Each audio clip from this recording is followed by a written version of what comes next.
warahmatullahi wabarakatuh.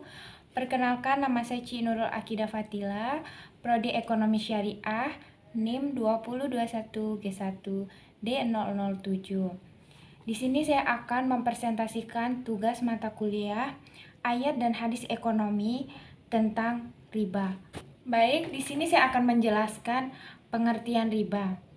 Riba secara bahasa etimologi artinya tambahan atau kelebihan ziyadah. Sedangkan pengertian riba menurut istilah terminologi ialah kelebihan atau tambahan pembayaran dalam utang piutang atau jual beli yang disyaratkan sebelum bagi salah satu dari dua orang pihak lain yang membuat perjanjian. Oleh karena itu, pengertian riba menurut para ahli, yang pertama, Muhammad Abu Zarah dan Buhsud fil al-riba menjelaskan, riba yang dimaksud dalam Al-Quran adalah riba tambahan atau bunga yang dipraktikkan oleh bank dan masyarakat dan itu hukumnya haram tanpa keraguan. Yang kedua, menurut Imam Ahmad bin Hanbal mendefinisikan riba adalah seseorang memiliki utang, maka dikatakan kepadanya apakah akan melunasi atau membayar lebih. Jika tidak mampu melunasi, ia harus menambah dana dalam bentuk bunga pinjaman atas penambahan waktu yang diberikan. Baik, yang kedua, dasar hukum riba. Adapun beberapa yang menjadi dasar hukum riba yaitu dalam Quran surat Al-Baqarah 276. Bismillahirrohmanirrohim. Yamhaqullahu riba wa yubis sadaqat wallahu la yuhibbu kulla kafarin asim. Yang artinya Allah memusnahkan riba dan menyuburkan sedekah. Allah tidak menyukai setiap orang yang tetap dalam kekafiran dan bergelimang dosa. Baik, yang kedua, Quran Al-Baqarah ayat 278.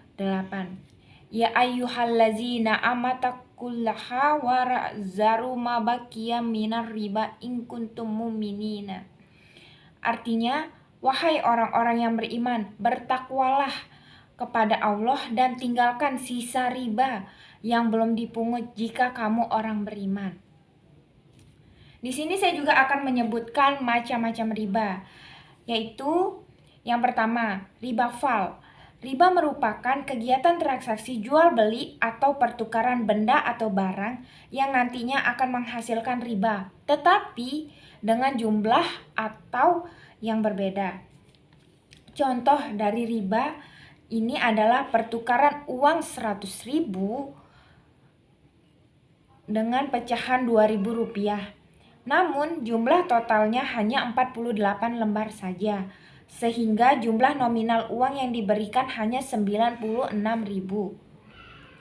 Untuk contoh lainnya, pertukaran emas 24 karat menjadi 18 karat saja. Yang kedua, ribayat. Untuk riba jenis ini dijelaskan bahwa riba tersebut adalah hasil dari transaksi jual beli dan juga pertukaran barang yang nantinya akan menghasilkan riba ataupun no-ribawi.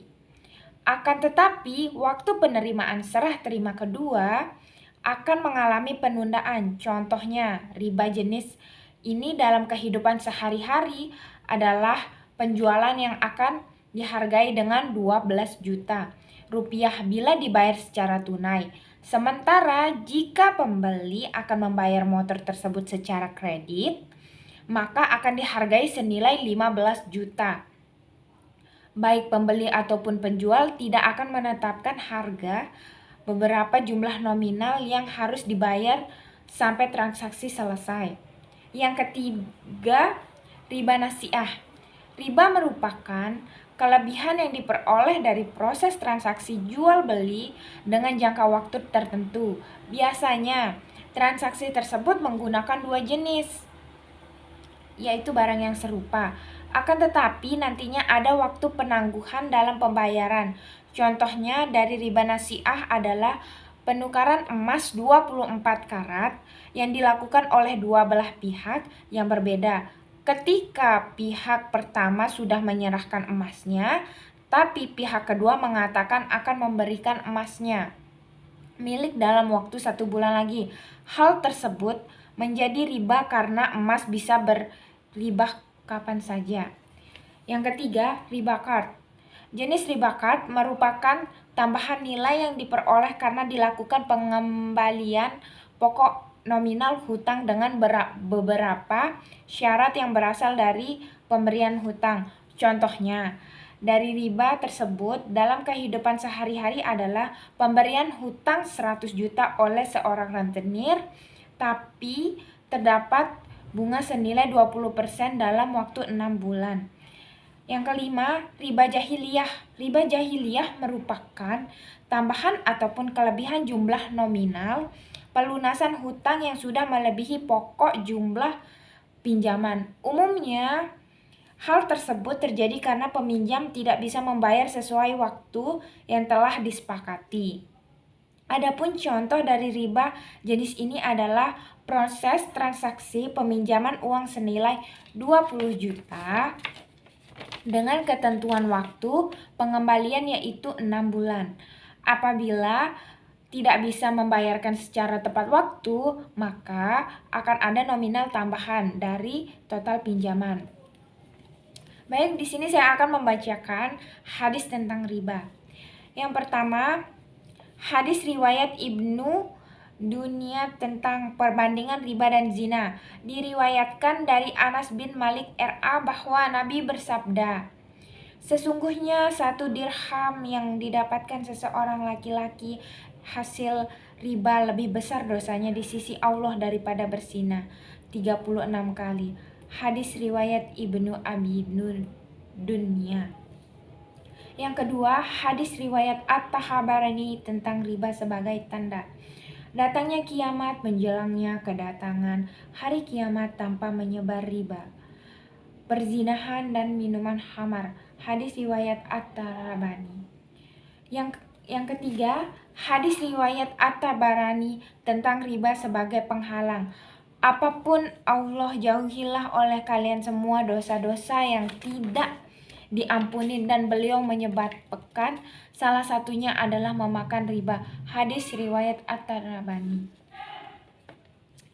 Yang terakhir, hadis riwayat Muslim tentang kesia-siaan amal dengan harta riba. Wahai sekalian manusia, sesungguhnya Allah itu thayyib, yaitu baik. Allah tidak akan menerima sesuatu melainkan dari yang thayyib, baik. Hadis riwayat Muslim. Baik, sekian dari saya. Maaf bila ada kata ataupun kesalahan, mohon dimaafkan. Wassalamualaikum warahmatullahi wabarakatuh.